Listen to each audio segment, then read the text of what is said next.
artificial urinary sphincter, and the male sling for urinary incontinence, what you need to know to be prepared for major surgery. Let's talk about male urinary incontinence. You may be surprised to learn that urinary incontinence affects more than 52 million Americans and Europeans. At age 60 or older, approximately 5% of men are incontinent. For those older than 60, 15 to 30% of non-institutionalized people are incontinent, and fully half of people living in nursing homes have urinary incontinence. This means that 800,000 men have some problem controlling the flow of their urine, and up to 50% of men will have some degree of incontinence following a radical prostatectomy. Let's talk about the different types of incontinence. There are three: overflow, stress, and urge. Overflow incontinence is usually caused by a blockage in the urinary channel, and this causes the bladder not to empty properly. Stress incontinence is when there's a relaxed pelvic floor or a sphincter problem. And urge incontinence is from overactive bladder, different neurological disorders, and can cause the bladder to squeeze inappropriately. There are a variety of options available for male urinary incontinence: urethral bulking agents, condom catheters, diapers and pads, a Foley catheter, a male sling, and an artificial urinary sphincter. Let's talk a little bit about the male sling. A small sling that's made out of synthetic mesh is surgically placed inside of the body during a procedure. This sling will support the urethra, and remember, the urethra is the tube that transports urine from the bladder through the penis and out of the body. When the sling is placed, it will work independently, without manipulation, by repositioning the urethra back into its normal position. This procedure can eliminate and reduce the possibility of leaking, especially during strenuous activities like exercise, lifting, sneezing, and coughing. How does it work? So by repositioning the sphincter back inside the pelvis, the patient's membranous urethra will get longer, and that will help and restore continence. Most patients are continent immediately after the procedure and can quickly resume normal, non-strenuous activities within a few days. The procedure is outpatient and can be performed under spinal or general anesthesia. Only 3 small incisions are needed, and the recovery is very quick. There's no device activation that's needed, and often no catheter is necessary upon discharge. Patients report immediate improvement in their leakage and a restored dignity and quality of life. So the placement of the male sling can be completed approximately within an hour as an outpatient surgery. Before the surgery, your doctor will go through exactly what will happen during the procedure and how you should prepare for it. The doctor will explain the procedure in great detail and describe the associated risks. Be sure to discuss any concern you have with your physician right away. The small sling is made out of synthetic mesh and is implanted into the body through 3 very small incisions. It's placed under the urethra to optimize the sphincter's function, and then the incisions are closed surgically. There are some risks with the sling, including infection, bleeding, persistent incontinence, potential injury to the urethra, erosion of the mesh, urinary retention, or the need for another intervention. What can you expect after the procedure? Your surgeon may insert a catheter through your urethra to drain the bladder after the surgery, but fortunately this is usually removed that same day or shortly thereafter. Most patients are continent immediately following the procedure and can quickly resume normal non-strenuous activities. Your doctor may prescribe antibiotics for a few days after the procedure. And most doctors recommend that normal activities can be resumed only after a few days, although patients should avoid strenuous exercise like heavy lifting and straddle exercise like biking and cycling. Intercourse can be resumed after 6 weeks, but ask your doctor for their personal instructions. Who is a good candidate and who is not a good candidate? So patients that have urinary tract infections, bleeding disorders, a compromised immune system or a problem with healing, or a severe obstruction of the urinary tract may not be good candidates for this procedure. So how does the artificial urinary sphincter work? The device mimics a healthy sphincter in that it keeps the urethra closed until you want to urinate. It does this by automatically moving fluid, such as saline, through three main components: the cuff, a pump, and the balloon. These components are then connected by a flexible, kink-resistant tubing. When you need to urinate, you release the pressure on the urethra so the urine can flow. You do this simply by squeezing and releasing the pump of the device. This action pulls the fluid out of the cuff and sends it to the balloon. Because the empty cuff is no longer pressing against the urethra, the urine can flow out of the bladder. Minutes after the bladder is empty, the fluid then automatically returns from the balloon to the cuff. And once the cuff is refilled, the urethra is able to be squeezed closed again.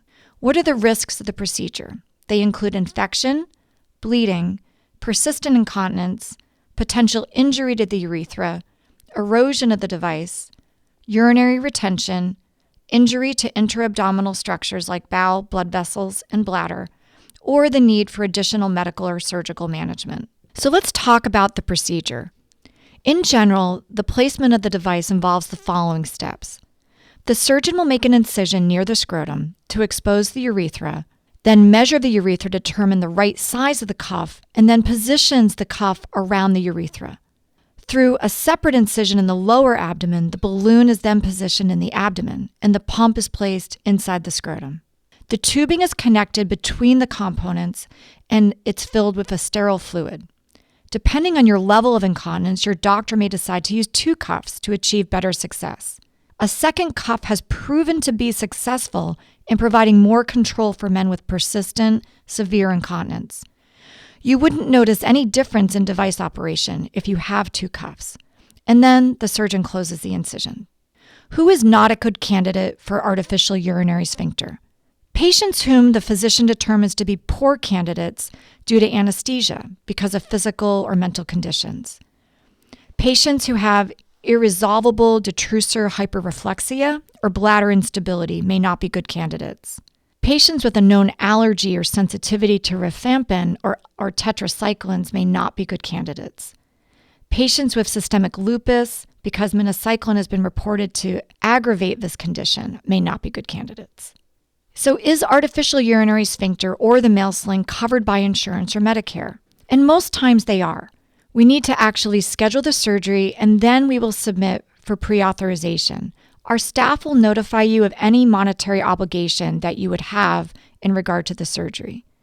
There may be other expenses, including anesthesia and hospital bills if the procedure is performed in a hospital. You should consider the risks and potential benefits in your decision to proceed with surgery. It's ideal for men who are tired of urinary incontinence and have failed conservative management and do not want to be wet. Once you make your decision, we will assist in coordinating and scheduling. We will perform pre-authorization with your insurance and provide you with an estimate of any expected uncovered costs. Many of these procedures will be done in an ambulatory surgery center in your area. Some patients may need to be done in the hospital for medical reasons, and someone will need to accompany you and stay for the procedure and recovery. So what do you need to do prior to the procedure? You will need to obtain a history and physical, as well as blood work, by your primary care provider. Most patients will need to stop aspirin and blood thinners roughly 1 week prior to the procedure, and you'll get a list of these medicines. But never stop these medicines without first discussing this with your primary care physician. You will not be able to eat or drink anything after midnight the night before your surgery. In terms of special preparation, your physician will help you decide which of these procedures is best for you. You will need to shower with chlorhexidine solution to clean the skin the night before surgery as well as the morning of surgery, and you'll be provided with this cleanser. It's important to arrive 1 hour before the procedure. On the day of surgery, you'll need to arrive at the designated time to the surgical suite, again, roughly 1 hour prior. The nursing staff will say hello, prepare you, and place an IV and start your antibiotics. You will then meet your anesthesiologist who will discuss the type of anesthesia to be used during the procedure and potential side effects. You'll sign a consent for anesthesia. You will then meet with your surgeon who will also obtain a surgical consent. You should urinate just prior to going into the operating room, and the procedure will take about 45 to 90 minutes. You should expect to be in the recovery room for 1 to 2 hours following. Some doctors will leave a catheter in overnight to drain the bladder. There's nothing fun about the catheter. It can be uncomfortable, and it will make you feel like you have to constantly urinate.